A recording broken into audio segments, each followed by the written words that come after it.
For a series built around a character who seemingly hails from Brooklyn, the Mario franchise sure does have a ridiculous amount of royalty. So much so in fact that it's starting to seem as if literally every part of the Mario world is actually secretly a kingdom. Either that or king and princess are the Nintendo equivalents of filler words. Either way, I'd say we take a look at this royal party and try to make some sense of it all. And before we can take a look at any individuals, we need to acknowledge how the Mario series has a clear disbalance in terms of royal status. Gender-wise, the two most prominent royal roles make sense, as one is male and one is female, but power-wise they're really not the same. On paper at least. The most prevalent male royal is the king, which makes sense, they're that big leader in charge after all. But the most prevalent female royal is the princess, which I guess is not a surprise if you know more than two Mario characters, but still. In real life, a princess is the daughter of the people actually in power. She has nothing until she has been crowned and is the new queen. But that is definitely not the case in the Mario franchise. Bowser and Peach are of the same stature. Both rule their nations, both have no one above them, and yet Bowser is a king and Peach is a princess, which would imply there is either a king or a queen above her still. And it should be said that in side material this figure exists. The Mushroom King, or King Toadstool, Peach's father, is mentioned and seen in all different kinds of mangas and cartoons, but the closest he ever got to featuring in a game is a mention in the manual of the English translation for Super Mario Bros. He is never actually seen on screen, however, and as such, for all intents and purposes, he doesn't exist. Peach is the ruler of the Mushroom Kingdom, so she should be Queen Peach. Even if her father is still alive and just retired, the fact he is no longer the ruler of the nation would still mean he is now Prince Toadstool, not King Toadstool. But that's the thing. For how prevalent princesses are, princes are a very rare occurrence in the Mario franchise. The most well known is undoubtedly Bowser Jr., who is actually rarely referred to by this title in any games. Even Kamek prefers Young Master over Prince. Baby Bowser, who is obviously just Bowser prior to coronation, is also referred to as Prince in Mario & Luigi Partners in Time by both himself and basically everyone else. It should be said though that in the Yoshi games the term King Bowser is still used, which may suggest that the Yoshi games take place after Partners in Time and somewhere in between Bowser has ascended the throne. When you look at the other princes in the wide Mario world though, you find they are an extremely diverse group. Some princes are princes in name only, but in function they're more similar to how Peach is a princess. They are the rulers of their kingdom with seemingly no one above them. Examples include Prince Dreambird, leader of PLO, and Prince Florian, ruler of the Flower Kingdom. These should as such technically be kings and are probably only named Prince because they read as being young. More ambiguous cases exist as well, such as Squirps from Super Paper Mario. He is revealed to be the Prince of Squirpia, a kingdom that no longer exists but was ruled by his mother, Queen Scarpina XIV. Since she is no longer alive, he would technically now be King Squirps, but since his nation is also no longer around, I get why he decided to ditch these titles altogether. Another example is Chillium from Mario & Luigi Brothership. He and his love Burnett are referred to as the Prince and Princess of respectively Slip and Glide and Scorching Island, and because their fathers are still alive, that checks out. At first sight. Because at no point are their parents referred to as kings, they're called chiefs, island chiefs. Based on my research, it is not completely impossible or unheard of for this to happen in real life, but it is highly uncommon to refer to the leader as the chief and then their children as princes and princesses. There are some nations in Africa where this kind of lineage is occasionally used, but it appears to only be in translation. In the native tongue, it doesn't really work the same. But fortunately, some princes do follow the common understanding of what their role means. Like Prince Beasley, Prince of the Bean Bean Kingdom, who still has his mother Queen Bean above him. Mallow from Super Mario RPG is not often referred to as a prince, but he certainly is, and correctly so, as his parents, King and Queen Nimbus, still reside on the throne.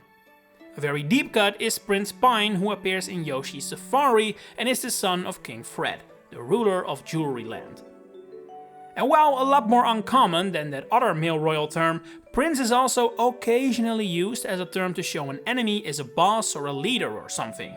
There is Prince Bully, a silver bully that is fought in Mario 3D World, Punky the Pokey Prince from Yoshi's New Island, Prince Picante from Mario Galaxy 2, who I suppose could be considered the son of King Caliente, even if we don't know if that's actually the case, and finally Mollusk Lanceur from Mario Odyssey. The last one is definitely someone whose royal status might go over your head, but his full title, as mentioned in the official strategy guide and Nintendo Music, is Brigadier Mollusk Lanceur III, Dauphin of Bob Lane.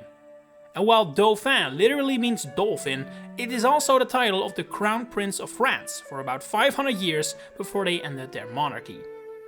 In pretty much the exact same spot as the prince is the queen. Technically the equivalent of a commonly seen role, but overshadowed by the other role of the same gender. We already mentioned several, like Queen Bean, Queen Nimbus and Scorpina the 14th, but there are more out there, albeit not too many. Queens certainly got their roles cannibalized by the presence of rulers who are then called princesses. But it's exactly that which makes Queen Merelda from Wario Land Shake It such an interesting case. Design-wise, she is exactly the kind of character the Mario games would usually call a princess. She's young, she's short, and even her design takes after characters like Peach and Daisy. And yet, she is correctly called the Queen of the Murphles and the Shake Dimension, since she is their ruler and there is no one above her. She is rather alone though. Aside from the queens I already mentioned, the only one that feels somewhat applicable is Queen Jades from the Underwear in Super Paper Mario, and whether she can even truly be considered a royal is up for debate. After all, she is essentially the ruler of the Underworld, Mario's version of Hell. That's not exactly a traditional nation or kingdom. The Honey Queen is in a similar camp, as well she does appear to rule over the honeybees seen in several galaxies. The fact she's obviously based on the way real bees build nests around their queen makes her a bit more ambiguous. It's basically the same thing as the Banana Queen from Donkey Kong Country 3, where it's a little unclear whether we're dealing with actual royalty or more so an animal ruler who uses the word queen. And then I haven't even mentioned the Shadow Queen from Paper Mario The Thousand Year Door, who is feminine and humanoid, but does not exactly appear to rule much of anything. It can all be so confusing. When it comes to enemy bosses and the like though, Queen is among the least used terms, even below Prince. In fact, in English, only two bosses use the word. Queen Bee from Donkey Kong Country and Lava Queen from Mario plus Rabbids Kingdom Battle. In Japanese though, there are a few more examples, like Smilax from Mario RPG, who is called Queen Flower in Japanese, as well as the Glam Dozer from Galaxy 2, who is known as the Pup Dozer Queen in Japan. But that's it. That's how light the Mario series is on queens. I told you, he prefers Brooklyn. Which then brings us to the princesses, which, like I said, have more or less taken over the role that should belong to queens. So much so in fact that there is only one character in the entire franchise who is an actual princess with a king or queen above her. And that creature is Lovebee, who is Queen Jade's daughter and actually the pure heart taking on the form of a Nimby. It's complicated. But yeah, every single other princess is either stated to be the ruler of their land, so a queen, or called princess even though they don't really rule anything. This includes Princess Lipid, the creature in charge of controlling Bowser's mucus membranes in Bowser's Inside Story, as well as Rosalina, who is considered the princess of the Lumas, but that feels less like an actual royal title and more like a friendly one. Like how a father might call his daughter a princess, except in reverse, since she is the mother of the Lumas. You know, when you think about it, Rosalina being a princess makes so little sense, but her not being a queen makes even less sense. Her being a mother figure is like her entire thing. But trust me, the princess rabbit hole can get even weirder. Easily the dumbest case of using princess when queen is more appropriate hails from Partners in Time. Here the main villain of the game is Princess Shroop, who appears to be the ruler of her alien race, which would then again make her a queen. Except, at the end it is revealed that it is actually her twin sister who is in charge. So what do they call her? Elder Princess Shroop. Is the word queen just not allowed or something? Elder Princess isn't even a real word, it exists only when referring to this character. If even this character isn't called a queen, then you know the Mario series has a princess problem. But alright, let's continue with the few remaining princesses, which includes of course Peach and Daisy, who I'm not gonna spend too much time on. You know who they are, you know what they rule, and they are so prominent that they have basically prevented any other princesses from making their mark. Even if Daisy is technically an empress, because Sarasaland consists of individual kingdoms, thus making it an empire. Still though, her and Peach's presences are so prominent that the only other princesses seen in the Mario series are the Sprixie princesses, who are barely even human and more so fairies, as well as Princess Shakura from Wario Land 4. She is in the same camp as Squirps, in that her kingdom has been lost, which makes her using princess despite not ruling over anything more understandable. Design-wise though, she is really the only one that appears similar to the three main princesses of the Mario series, down to her dress even being somewhat similar to what Peach wears. And that then brings us to the last member of the royal family, the most prevalent of them all, the kings. Now, it shouldn't be a surprise that there has never been a game in the Mario series where the king is not the top dog. If they're included, they're always in charge. The only possible exception is Granby from Super Paper Mario, who is the former king of the underwear and Queen Jade's father. So he was once in charge, but is not anymore by the time Mario stops by. But yeah, every other king can mostly be divided into one of two groups. You've got the kings that actually rule over a country, a nation or their people, so like Bowser, and you've got kings who are called kings, but are more like the leader of their particular species, usually a supersized version of them. I would say King Boo is probably the most famous example. Whether or not that last group really counts though is up for debate, as it mostly appears to just be semantics. Like, why is Petey Piranha not the king of the piranha plants when Bugaboom from Mario Galaxy can be considered a king because his Japanese name is King Mandibug? At least the majority of these bosses go for an attempt to wear a crown or something. For the sake of completeness though, let me just highlight King Lakitu from Mario Galaxy 2, King Caliente, Baron Bird, Top Maniac and Major Burrows from the first Galaxy game, the latter two of which are known as Monty King and Top Man King in Japan, Goombas from Paper Mario, King Histocrat and King Kafunk from Mario 3D World, King Zink from Donkey Kong Country, King Scuttlebuck from Mario Tennis Fever, King Calamari from Super Mario RPG, Chief Chili from Mario 64, and the King Coin Coffer from the Mario Bros. Edition of Puzzle and Dragons. I would also consider Antasma from Mario & Luigi Dream Team part of this group, as while he is certainly more of his own character than any of these examples, he is described as the King of Bats, which by all accounts just makes him a leader of a random species, not an actual full-blood royal.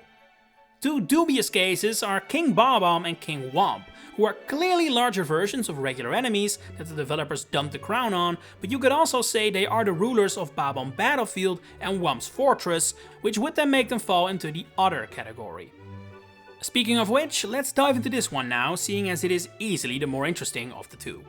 Like I said earlier, Bowser and his Bowser Kingdom is certainly the most well-known example, but there are a lot of places on the Mario planet ruled by kings.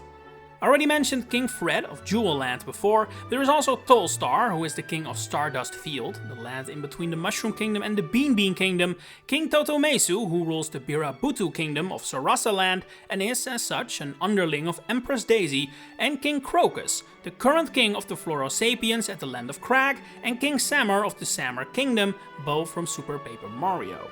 Just like Bowser, King K. Rool fits this group as well, as he is not only the king of the Kremlings, but also presumably of Crocodile Island as seen in Donkey Kong Country 2. An often overlooked example from the mainline Mario games are the 7 kings featured in Mario Bros. 3, who all rule over the different worlds of the game and are turned into animals by the Koopalings.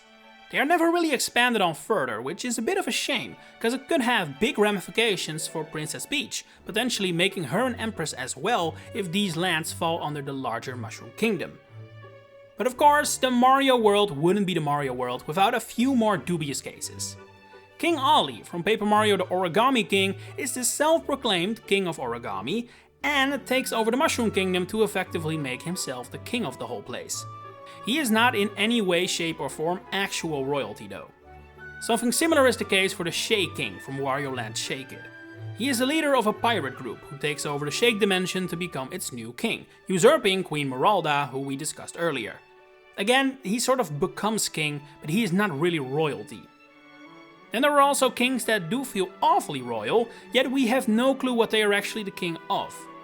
There is King McFrights from Luigi's Mansion 3, who doesn't even give as much as a hint, as well as the Crystal King from Paper Mario, who at least lives in a palace in the Shiver region, so that's something, but Goombario's title reveals the Crystal King was placed here by Bowser and is not actually the king of anything in here. Another potential candidate here is Smithy, the final boss from Super Mario RPG. In Japanese, as well as several other languages, his name incorporates the word king, so like smithing king, and he is from his own world where he could very well be ruling the land from his factory. It feels likely, but we don't know for certain. Same thing with Ghastly King, the final boss from Donkey Kong Jungle Beat. And yeah, that's King, not Kong. He's a king in a game filled with kingdoms without apparent rulers, and if the rulers are meant to be the Kong bosses from the game, he is their leader, so that would make him a king at the very least, or an emperor at best. We have no clue what he actually rules over though. It may surprise you to hear Donkey Kong Jungle Beat is not the most lore-heavy title. And that has been every single royal in the Mario universe. I've tried to make sense of them all, but it's a difficult task, I gotta say. Especially when you factor in that we could have also included characters like pharaohs and other nobles, as well as characters who aren't referred to by a royal title, but very well might be, which is a list that is unbelievably long considering how big the Mario universe is. Hell, Mario and Sonic at the Olympic Games would technically make Blaze the Cat viable, as she is the princess of her own soul dimension. But yeah, I'm calling it here. What are your thoughts on the many royals of the Mario world? Share it in the comments below. If you enjoyed this video, please consider giving it a like and subscribing. And if you really want to support me, you can now become a channel member to get all kinds of fun perks and help me keep bringing these videos to your doorstep every week. For now, thanks for watching and enjoy the rest of your day.